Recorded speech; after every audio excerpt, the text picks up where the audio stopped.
Doc, are you there? Wait, move unit deserving. Remaining units contained. Hi, my name's Gabe Newell. I'm CEO of Valve.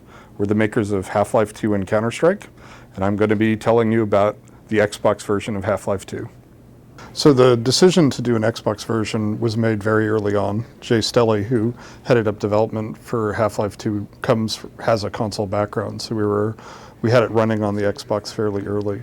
In addition, there are a set of interesting technical challenges, how we do memory management and how we do handle user interface that are actually sort of interesting across the board, and we always had wanted to tackle those. But the decision to do Xbox was made at the beginning. One thing that we've always felt was really important and has been important for our success has been networking and being a good client of the internet. And until Xbox Live, none of the consoles were able to do that. When you look at the value we created for people, a lot of it was in giving them more content over time, and that's what drove our success in a lot of ways. So now as the console platforms are being able to do those things, they become a lot more attractive for us. I don't find thinking about the platform nearly as useful as thinking about the gamer and the game experience.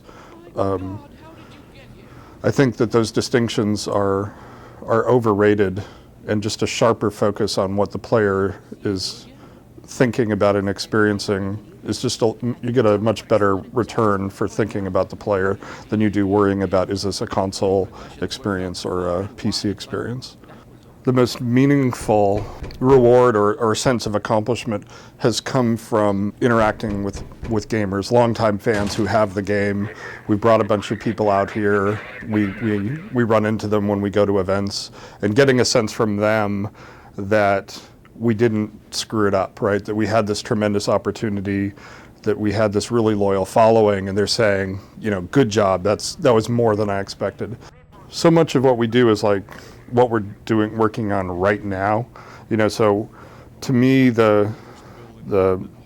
like if you ask me today what I'm thinking about the emotional reactions that people have to that security guard who knocks over the can, because that was more successful than we were expecting it to be. People hate that guy. Like, you know, I get the opposite of fan mail for that guy saying, why didn't I get to, you know, blow him up later? Why didn't he reappear later in the game so I could get even with him, you know, when I was powerful? And, you know, given what we're developing right now, I'm like saying, okay, that worked. It was less intentional than it should have been from a design perspective. How do we do more of that? So as we look going forward, what are the functions that we think we need, you know, in terms of billing, anti-piracy, updating, incremental content? We took a stab at packaging those services together in Steam, and so there's sort of a laundry list of the functions we'd like to see in future consoles, right? And we think that our requirements aren't really that different from other developers, that they're going to arrive at the same conclusion that, oh yeah, instant messaging inside of the game to people who aren't in the game, that's a good idea. Being able to do billing and is a good idea. And in the future, doing things like micropayments or other solutions for mod content or third-party content, that's a good idea that Steam doesn't have, that would be nice to see coming out of these platforms. So we do expect that any platform has to look at these requirements from developers and come up with a strategy for how they're going to offer them to us or to other developers. In terms of for future consoles, I think everything that you've seen on the PC are of value to customers, whether it's modifications or updates or new maps, and those are of tremendous value to customers. We sold more copies of Half-Life the third year than we did the first year. Why? It was lots of reasons, but one of the biggest was there were more mods and maps and player models and things like that. So consoles need to move in that direction, because if they do, gamers are going to reward them. That's part of the experience that's really valuable. And game companies like ourselves and platform providers really need to figure out how to do that. Thank you very much for your time. I hope you enjoy playing Half-Life 2 on the Xbox when we ship in the third quarter.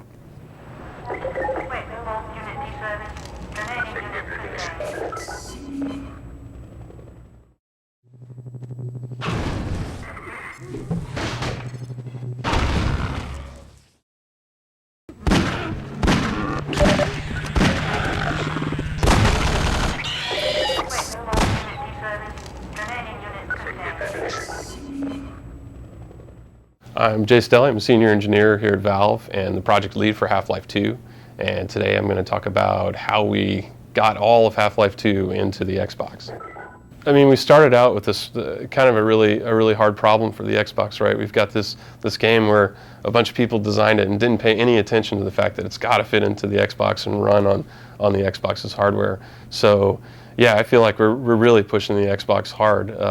We're making it do things. If you were working on a console game from scratch, designed specifically for the Xbox, there's a lot of those things you just decide not to do because you do something that was more attuned for the Xbox's hardware. So we've built a lot of new technology specifically for the Xbox to make that happen.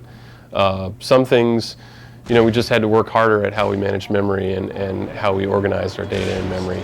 And so that's just, taking more time to write the code than we have on the PC. But really that doesn't get you very far compared to how far you have to go. So we've done a lot of work with streaming, especially. So we're constantly streaming stuff through the Xbox. We're using the hard drive and the DVD.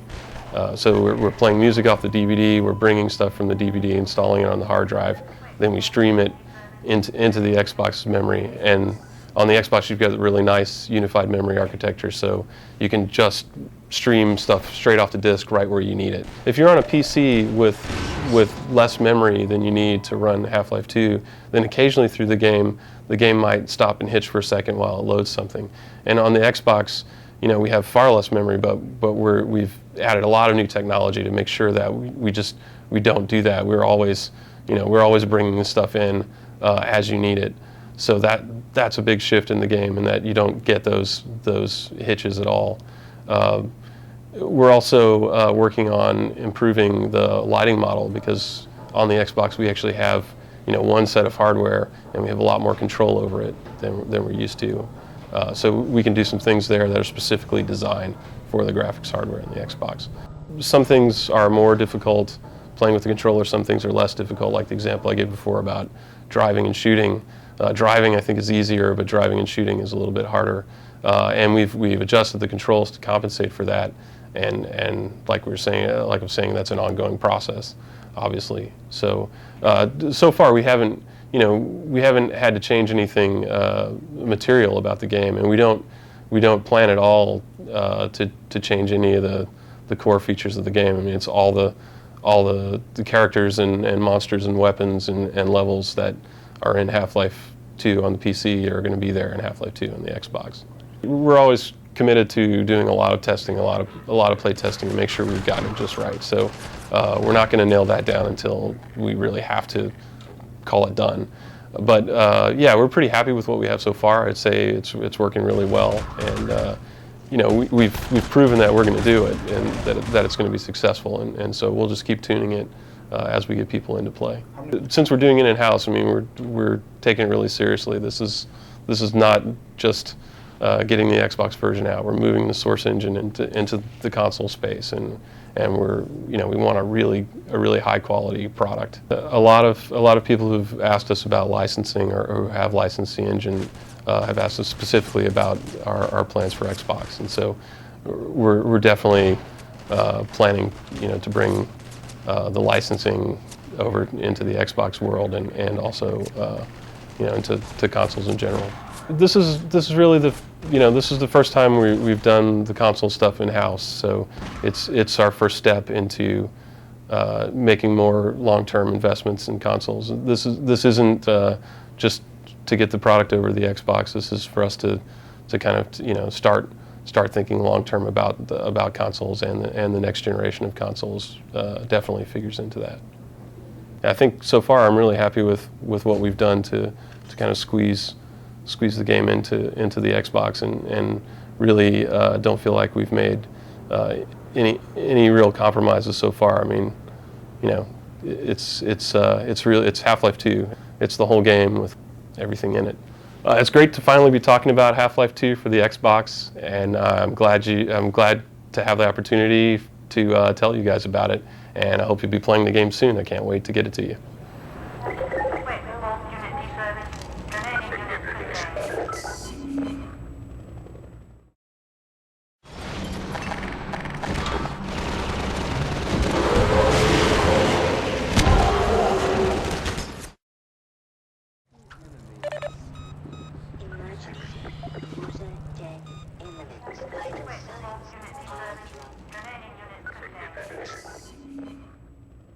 My name is Mark Laidlaw, and I'm the writer on Half-Life and Half-Life 2.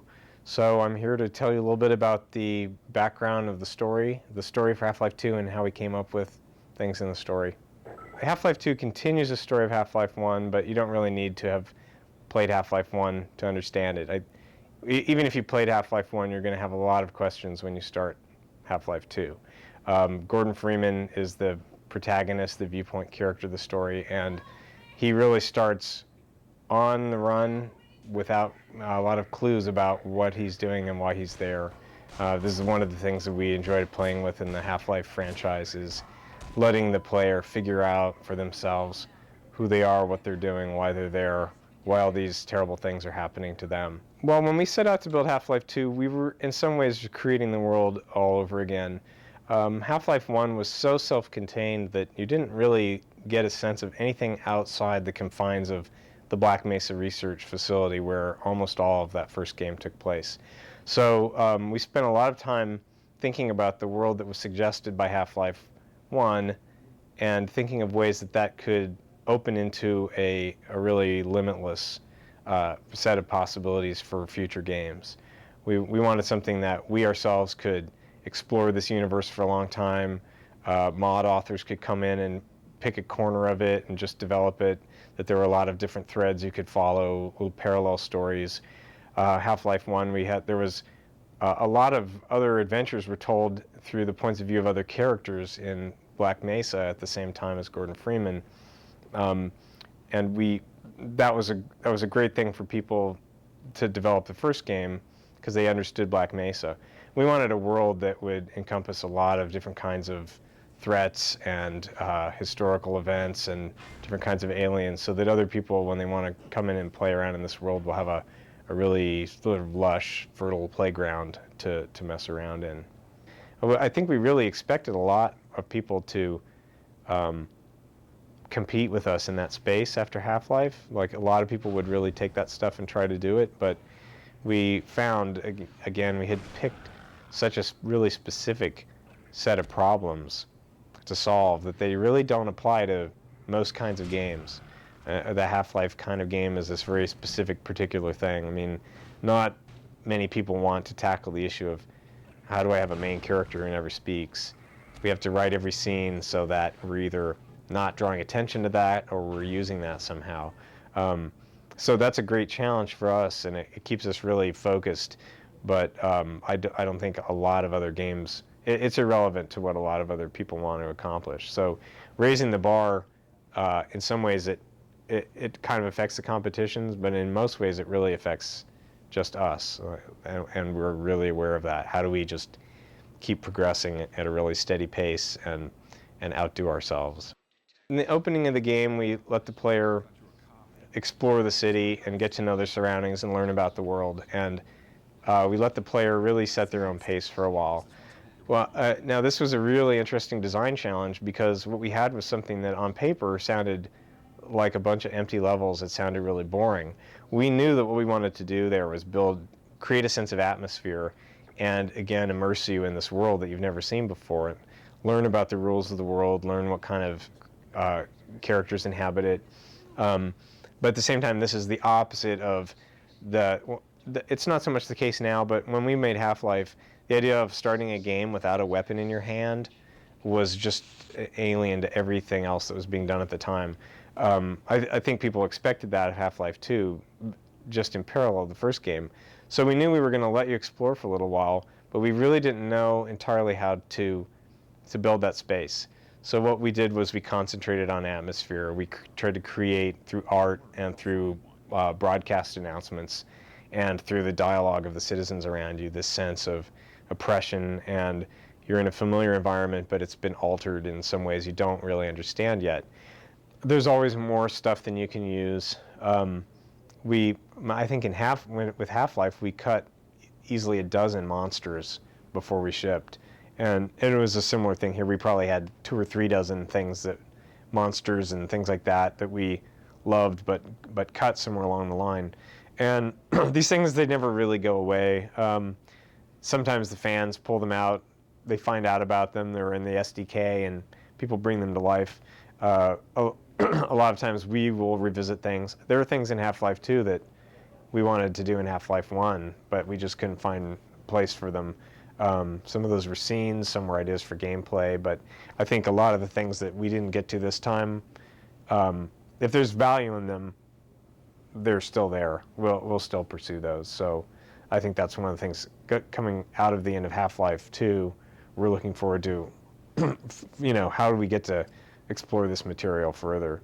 So I think the things that are gone for good, people probably are better off that they're gone for good, but a lot of stuff that we have that we're looking forward to playing around with some more.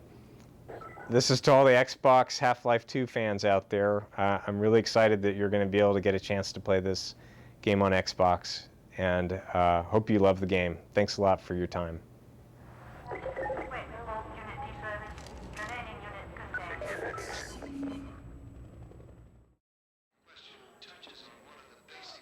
Was that you knocking? I didn't even know we still had a door.